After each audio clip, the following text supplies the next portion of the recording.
Hello fifth class. आज हम chapter number 5 start करें। वे दिन भी क्या दिन थे। यानी कि एक डायरी का एक लिया हुआ है कि एक डायरी में किसी ने लिखा है, एक घटना लिखी है, एक जो किसी के साथ कुछ घटना हो गई है उसके बारे में लिखा है। ये एक विदेशी कथा है। ठीक है, इसका पार्ट 1 स्टार्ट करते हैं। घटना महत्वपूर्ण थी, वरना कुम्मी अपनी डायरी में उसे क्यों लिखती। अपनी डायरी में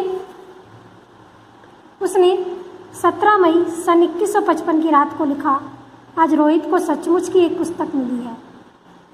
जिस घटना के बारे में इस चैप्टर में दिया हुआ है वो इतनी इम्पोर्टेंट है कि कुम्मी ने उसको अपनी डायरी में लिखा, वरना वो उसे क्यों लिखती। 17 मई 2155 सन में रात को उसने लिखा है कि आज रोहित को सचमुच एक बुक मिली है। वह पुस्तक बहुत पुरानी थी। कुम्मी के दादाजी ने बताया था कि जब वे बहुत छोटे थे तब उनके दादाजी ने कहा था कि उनके ज़माने में सारी कहानियाँ कागज़ पर छपती थी और पढ़ी जाती थी। पुस्तक में पृष्ठ होते थे जिन पर कहानियाँ छपी होती थी और हर पृष्ठ पढ़ने के बाद दूसरा पृष्ठ पलटकर आगे पढ़ना होता था। सारे शब्द स्थिर रहते थे, चलते नहीं थे जैसे आजकल पर्दे पर चलते हैं। वह पुस्तक बहुत पुरानी थी। कुम्मी के दादा ने बताया था कि जब वो छोटे थे तब उनके दादाजी ने कहा था कि उनके ज़माने में जितनी भी कहानियाँ थी वो कागज़ के ऊपर छपती थी और पढ़ी जाती थी। पुस्तक में पृष्ठ होते थे यानी कि पन्ने होते थे जिस पर कहानियाँ छपी होती थी और हर पृष्ठ को, हर पेज को पढ़ने के बाद दूसरा पेज पलट कर पढ़ना पड़ता था। जैसे हम बुक्स में पलट के पढ़ते हैं ना, ऐसे पलट के पढ़ना पड़ता था। सारे शब्द स्थिर रहते थे। जो शब्द स्थिर यहाँ पे लिखा हुआ है तो यहीं पर लिखा रहेगा। सारे शब्द चलते नहीं थे जैसे आजकल पर्दे पर दिखाए जाते हैं। रोहित ने कहा था, कितनी पुस्तकें बेकार जाती होंगी, एक बार पढ़ी और फिर बेकार हो गई। अब तो हमारे टेलीविज़न के पर्दे पर न जाने कितनी पुस्तकों की सामग्री आ जाती है, फिर भी यह पुस्तक नई की नहीं रहती है। रोहित ने कहा था कि कितनी पुस्तकें बेकार जाती होंगी, एक बार पढ़ी और फिर वो फालतू हो गई। अब तो टेलीविज़न के पर्दे पर ना जाने कितनी पुस्तकों की सामग्री आ जाती है, फिर भी यह पुस्तकें क्या रहती है, नई की नहीं रहती है। कुम्मी ने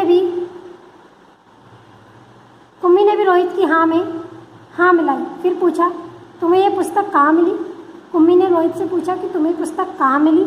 रोहित ने बताया, अपने घर में। कहाँ मिली, अपने घर में।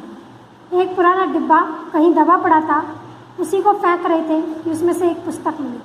रोहित ने बताया कि मेरे घर में एक पुराना डब्बा था जिसको फेंक रहे थे, उसी में पुस्तक मिली। इसमें क्या लिखा है, स्कूलों के बारे में लिखा है। किसके बारे में लिखा है, स्कूल के बारे में, कि पुराने ज़माने में स्कूल कैसे होते थे। स्कूल, कुम्मी ने प्रश्न किया, स्कूल ये क्या है, उसने पूछा। इस विषय में लिखने को है ही क्या। हर विद्यार्थी के घर पर एक मशीन होती है जिसमें टेलीविज़न की तरह का एक पर्दा होता है। रोज़ नियमित रूप से उसके सामने बैठकर हमें वह सब याद करना होता है जो वह मशीन हमें बताती है। वो क्या बोलता है कि स्कूल होता ही क्या है, स्कूल तो कुछ नहीं होता है।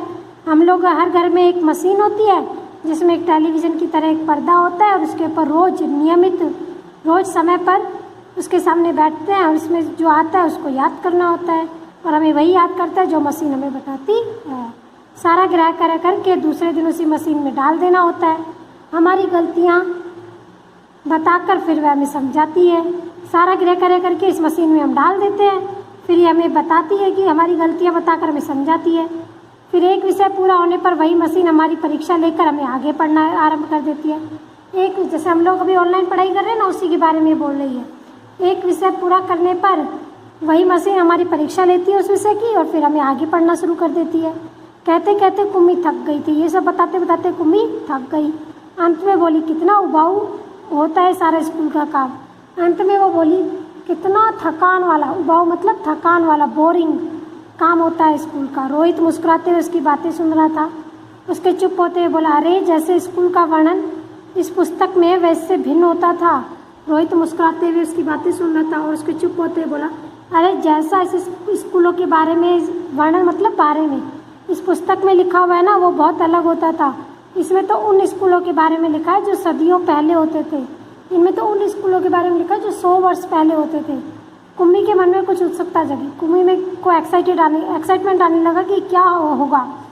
फिर भी उसके यहाँ मशीन के बने अध्यापक तो होते होंगे। फिर भी उसने पूछा, वहाँ पर मशीन से बने अध्यापक होते होंगे उन स्कूलों में। कुम्मी को याद आया। आगे का हम कल नेक्स्ट वीडियो में पढ़ेंगे कि किस तरह के स्कूल होते थे।